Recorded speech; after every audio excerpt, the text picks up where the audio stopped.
I think one of the ministries you house perhaps has always been the toughest one from the Indian perspective, because the narrative has already and always been that India imports most of its energy resources, we're dependent on what happens in the world, and the average Indian then suffers at the pump. In the last few years, that challenge has increased multifold with what's happening in the world. What has been the biggest strategy in your mind when trying to manage what's happening in Ukraine, Russia, now in the Red Sea, to ensure that India is never energy starved? What you describe as a challenge, I think also contains within it an opportunity. And I think that challenge and in turn that opportunity becomes very exciting if the economy is firing on all 6 cylinders. I'm stopping at 6 cylinders. I think we can go on to further also. Energy is the lifeline of any economy. You can make a reasonably sound assessment of how a country is faring if you just look at its energy consumption.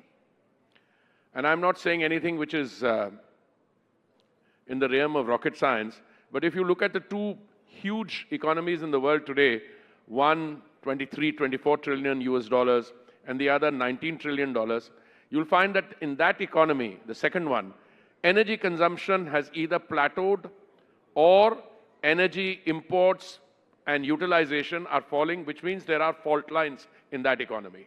It's a simple assessment, I think. Now, if you look at the Indian situation, I think Maria, when she was here, she introducing us, she made 2 points which I just want to quickly build on.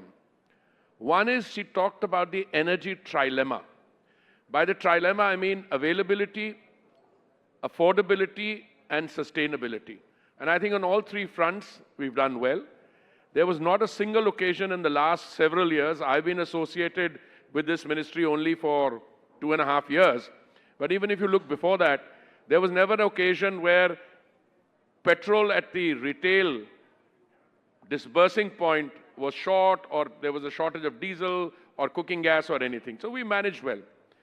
But I think the real issue is, how do you contain your inflation and how do you manage fuel prices?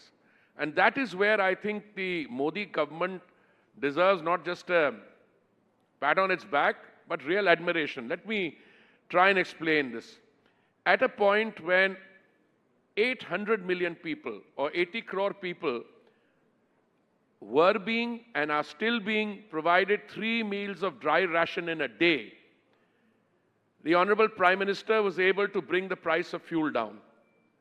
Look at the international levels. We are the only country in the world where over a 2-year reference period, the price of petrol and diesel has actually come down. The only country in the world. Why? 2 things. I think to start with, the Honorable Prime Minister decided on 2 occasions, November 2021 and May 2022, that we were going to reduce the central excise duty. And that brought the price of petrol down by 13 rupees and that of diesel down by 16 rupees. And the BJP-ruled states reduced their VAT. So you had a differential of 12 rupees, 15 rupees between a BJP-ruled state and the non-BJP-ruled states.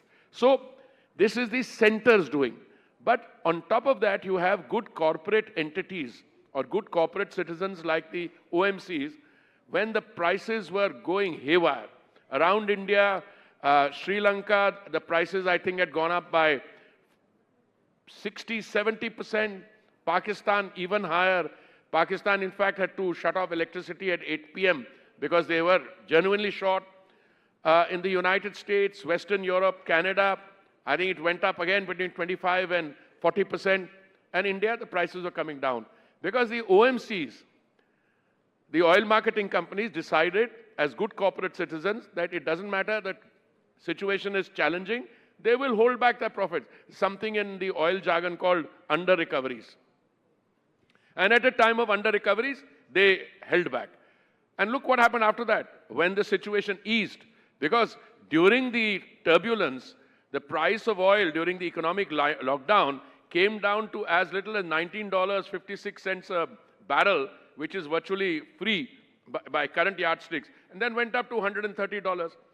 Now, this combination, that you were able to run a system which is based on very positive, decisive governmental action at the central government level, cooperation from the state governments, and the OMCs deciding to play ball.